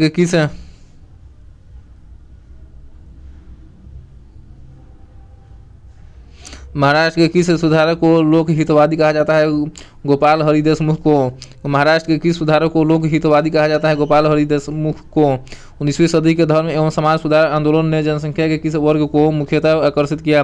बुद्धिजीवी एवं नगरीय उच्च जातियों को। 19वीं सदी के धर्म एवं समाज सुधार आंदोलनों ने जनसंख्या के किस वर्ग को मुख्यतः आकर्षित किया? बुद्धिजीवी एवं नगरीय उच्च जातियों को।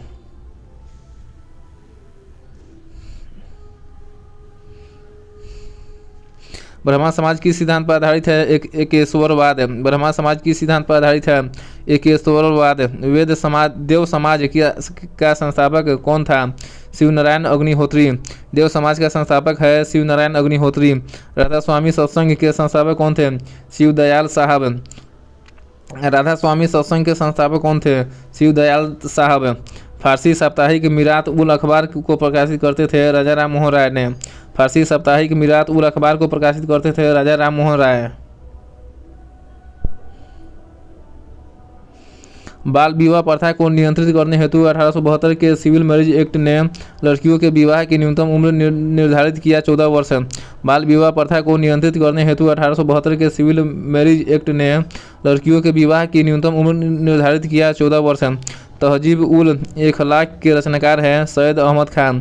तहजीब उल इखलाक के रचनाकार है सैयद अहमद खान। निम्न में से कौन फरायजी विद्रोह का नेता थे? दादू मियाँ। फरायजी विद्रोह के नेता था दादू मियाँ।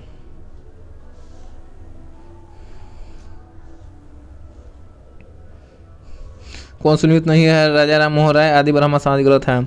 ए पांडुरंग प्रार्थना समाज की स्थापना की। ए पांडुरंग प्रार्थना समाज की स्थापना की। ए पांडुरंग प्रार्थना समाज की स्थापना की। दयानंद सरस्वती ने आर्य समाज की स्थापना की। दयानंद सरस्वती ने आर्य समाज की स्थापना की। राजा राम मोहन राय ने ब्राह्मण समाज की स्थापना की। राजा राम मोहन राय ने ब्राह्मण समाज की स्थापना की। स्वामी विवेकानंद ने रामकृष्ण मिशन की स्थापना की। स्वामी विवेकानंद ने रामकृष्ण मिशन की स्थापना की। निम्न में किसने कहा था अच्छा शासन स्वशासन का स्थान पत्र नहीं है? स्वामी दयानंद सरस्वती ने। किसने कहा था अच्छा शासन स्वशासन का स्थानापत्र नहीं है? स्वामी दयानंद सरस्वती ने। वेदों की ओर लौटो यह नारा किसने दिया? दयानंद सरस्वती ने। वेदों की ओर लौटो यह नारा किसने दिया? दयानंद सरस्वती ने। इनमें से कौन सा कथन सही नहीं है? राजा राम मोहन राय सती प्रथा के समर्थक थे, ये गलत है। वर्ष 1829 में विलियम बेंटिंक ने सती प्रथा कानून द्वारा अपराध घोषित कर दिया, सही है। 1829 में विलियम बेंटिंक ने सती प्रथा को कानून द्वारा अपराध घोषित कर दिया, सही है। वर्ष 1856 में सरकार ने कानून बनाया जिसके अनुसार हिंदू विधवाएं पुनर्विवाह कर सकती है, सही है। वर्ष 1856 में सरकार ने कानून बनाया जिसके अनुसार हिंदू विधवाएं पुनर्विवाह कर सकती है। वर्ष 1875 में स्वामी दयानंद सरस्वती द्वारा आर्य समाज की स्थापना की गई, सही है। वर्ष 1875 में स्वामी दयानंद सरस्वती द्वारा आर्य समाज की स्थापना की गई, सही है।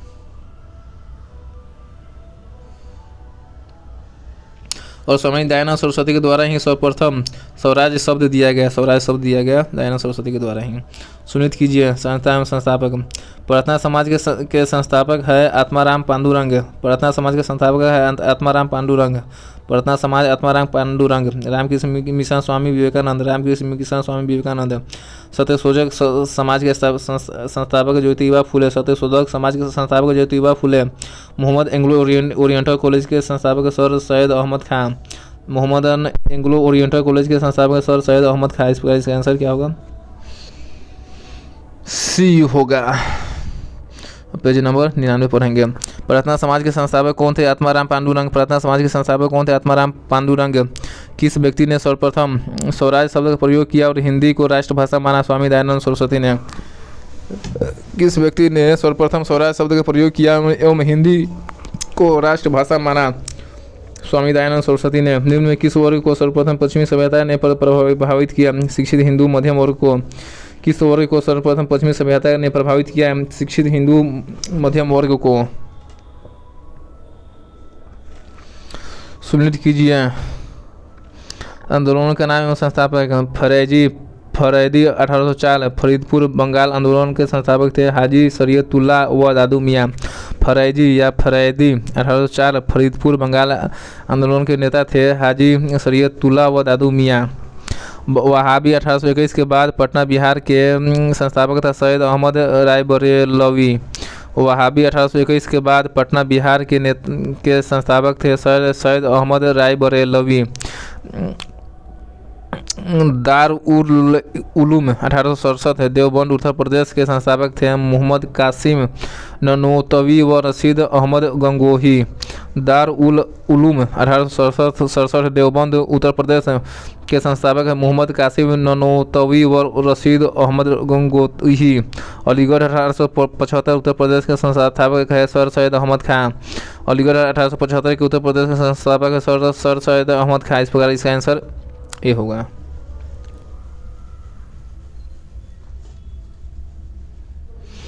अलीगढ़ आंदोलन का उद्देश्य था भारतीय इस्लाम का उदारीकरण व धार्मिक पुनर्व्याख्या एवं समाज सुधार व आधुनिक शिक्षा के जरिए भारतीय मुसलमानों का आधुनिकीकरण करना।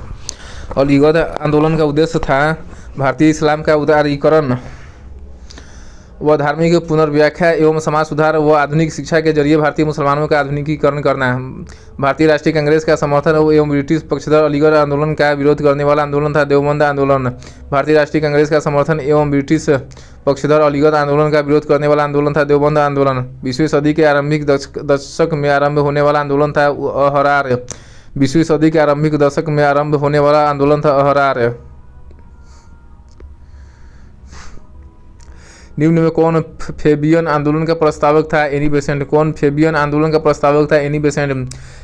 M.C. सीतलवार, V.N. राव तथा अलादी कृष्णा स्वामी अय्यर प्रख्यात सदस्य थे मद्रास लेबर यूनियन के। M.C. सीतलवार, V.N. राव तथा अलादी कृष्णा स्वामी अय्यर प्रख्यात सदस्य थे मद्रास लेबर यूनियन के। अहमदिया कादियानी आंदोलन 1889 से 90 किसने आरंभ किया? मिर्जा गुलाम अहमद ने। अहमदिया कादियानी आंदोलन 1889 से 90 किसने आरंभ किया? मिर्जा गुलाम अहमद ने। सुनिश्चित कीजिए आंदोलन एवं केंद्र। तायूनी 1839 में हुआ, इसका केंद्र था ढाका। तायूनी आंदोलन 1839 में केंद्र था ढाका। दार उल उलूम 1867 में हुआ, इसका केंद्र था देवबंद। दार उल उलूम आंदोलन 1867 में हुआ, इसका केंद्र था देवबंद। अहमदिया 1889 से 90 में हुआ और इसका केंद्र था फरीदकोट। अहमदिया आंदोलन 1889 से 90 में हुआ, इसका केंद्र था फरीदकोट। नदवा उल उलेमा 1894 से 95 में हुआ, इसका केंद्र था लखनऊ। नदवा उल उलेमा आंदोलन 1894 से 95 में हुआ, इसका केंद्र था लखनऊ। इस प्रकार इसका आंसर ये होगा। कुका या नामधारी आंदोलन के नेता थे भगत जवाहरमल भाई बालक सिंह एवं बाबा राम सिंह कुक्का। कुका या नामधारी आंदोलन के नेता थे भगत जवाहरमल भाई बालक सिंह एवं बाबा राम सिंह कुका। पारसी समुदाय के सामाजिक पुनरुद्धार के लिए मुंबई में 1891 में स्थापित किया गया एक सामाजिक धार्मिक संगठन रहनुमाई मजदाइन सभा के सदस्य थे एस बंगाली, नौरोजी फुरदोन जी और जी.वी. वाचा।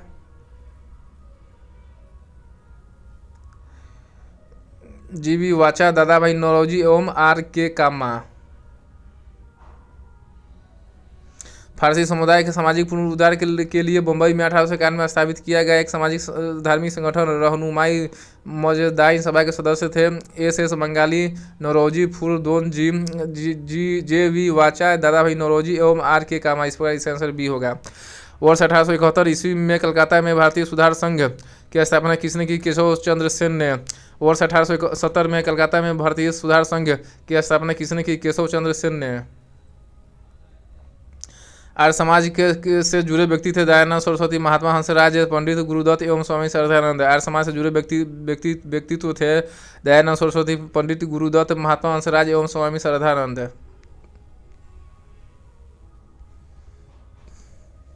सुनित कीजिए। वेद समाज या ब्रह्मा समाज ऑफ साउथ इंडिया 1864 के संस्थापक है श्री धारलू नायडू। वेद समाज या ब्रह्मा समाज ऑफ साउथ इंडिया 1864 के संस्थापक है श्री धारलू नायडू। आर्य समाज 1875 के संस्थापक दयानंद सरस्वती। आर्य समाज 1875 के संस्थापक Dayanand Saraswati. Theosophical Society 1875 New York USA के संस्थापक है Colonel H.S. Olcott and Madam H.P. Blavatsky. Theosophical Society 1875 New York USA के संस्थापक है Colonel H.S. Olcott and Madam H.P. Blavatsky. Deccan Education Society 1884 से 45 के संस्थापक है G Agarkar. Deccan Education Society 1884 के संस्थापक है जी अगरकर। इस प्रकार इसका आंसर ए होगा।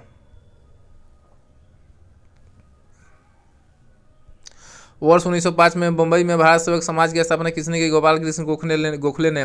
वर्ष 1905 में बम्बई में भारत सेवक समाज की स्थापना किसने की? गोपाल कृष्ण गोखले ने। सुनित कीजिए। संस्था एवं संस्थापक दीनबंधु सार्वजनिक सभा 1884 का संस्थापक है ज्योतिबा फुले। दीनबंधु सार्वजनिक सभा 1884 के संस्थापक है ज्योतिबा फुले।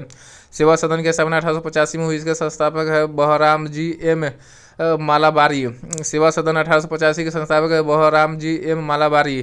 देव समाज 1887 के संस्थापक है शिव नारायण अग्निहोत्री। देव समाज 1887 के संस्थापक है शिव नारायण अग्निहोत्री। रामकृष्ण मिशन 1897 के संस्थापक है शिव विवेकानंद। रामकृष्ण मिशन 1897 के संस्थापक है विवेकानंद। इस प्रकार इसका आंसर बी होगा। सुनित कीजिए। संस्था एवं संस्थापक है सनातन धर्म सभा या भारत धर्म महामंडल 1895 के संस्थापक है पंडित दीनदयाल शर्मा। सनातन धर्म सभा या भारत धर्म महामंडल 1895 के संस्थापक है Pandit Deendayal Sharma. Servant of India society 1905 के संस्थापक है Gopal Krishna Gokhale. Servant of India society 1905 के संस्थापक है गोपाल कृष्ण गोखले। निष्काम कर्म मठ 1910 के संस्थापक है D.K. कर्वे। निष्काम कर्म मठ 1910 के संस्थापक है D.K. Curve. Social service league 1911 के संस्थापक है N.M. Joshi. Social service league 1911 के संस्थापक है M.M. जोशी। इस प्रकार इसका आंसर ये होगा। वर्ष 1914 में मुंबई में सेवा समिति बॉय स्काउटर्स एसोसिएशन की स्थापना किसने की? श्री राम वाजपेयी ने।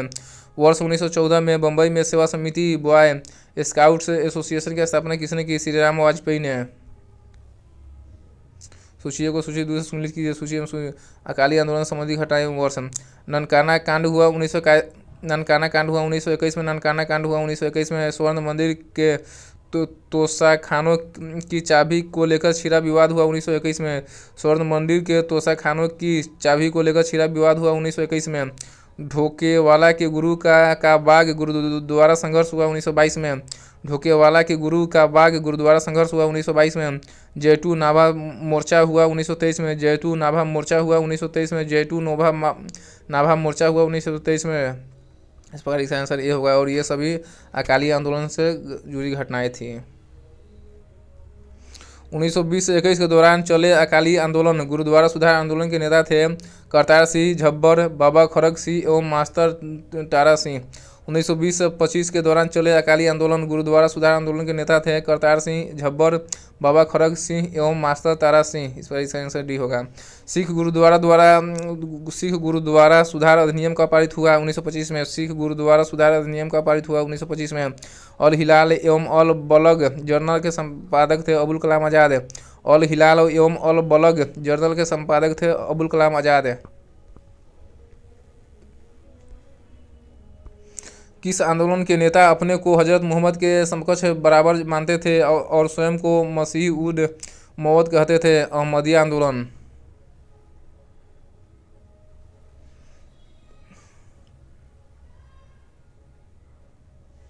किस आंदोलन के नेता अपने को हजरत मोहम्मद के समकक्ष बराबर मानते थे और स्वयं को मसीह उल मऊद कहते थे? अहमदिया आंदोलन। रामकृष्ण परमहंस का मूल नाम था गदाधर चट्टोपाध्याय। रामकृष्ण परमहंस का मूल नाम था गदाधर चट्टोपाध्याय। रामकृष्ण परमहंस का जन्म हुआ था कमारपुकुर गांव हुगली जिला में। रामकृष्ण परमहंस का जन्म स्थान था कमारपुकुर गांव हुगली जिला में। रामकृष्ण मिशन का मुख्यालय कहाँ स्थित है? बेलूर में। रामकृष्ण मिशन का मुख्यालय कहाँ स्थित है? बेलूर में।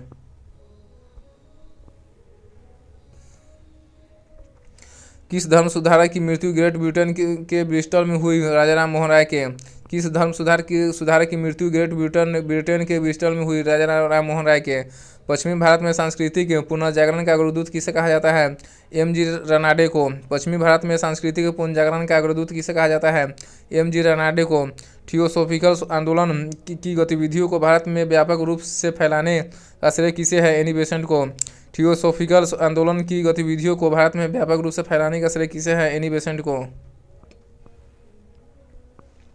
वर्ष 1898 में बनारस में सेंट्रल हिंदू कॉलेज की स्थापना किसने की, जिसे बाद में 1916 में मदन मोहन मालवीय ने बनारस हिंदू यूनिवर्सिटी में परिवर्तित किया? एनी बेसेंट ने। वर्ष 1898 में बनारस में सेंट्रल हिंदू कॉलेज की स्थापना किसने की, जिसे बाद में 1916 में मदन मोहन मालवीय ने बनारस हिंदू यूनिवर्सिटी में परिवर्तित किया? एनी बेसेंट ने। इस प्रकार से आज का ये 10वां वीडियो ख़त्म हो गया, जो पेज नंबर 91 से लेकर 100 तक है, जो कि बहुत ही अति महत्वपूर्ण प्रश्न है। ये सभी एग्जाम के लिए बहुत ही अति महत्वपूर्ण प्रश्न है, ठीक है। और इस वीडियो को देखिए और ज़्यादा से ज़्यादा शेयर कीजिए, ठीक है। और कोई भी एग्ज़ाम देने से पहले कम से कम इस वीडियो को एक बार ज़रूर देख ले, ठीक है। शुरू से लेकर अंत तक आपको बहुत हद तक आपको याद रहेगा, ठीक है, ध्यान में रहेगा, ठीक है। इसी के साथ विदा लेते हैं। नमस्ते, जय हिंद, वंदे मातरम।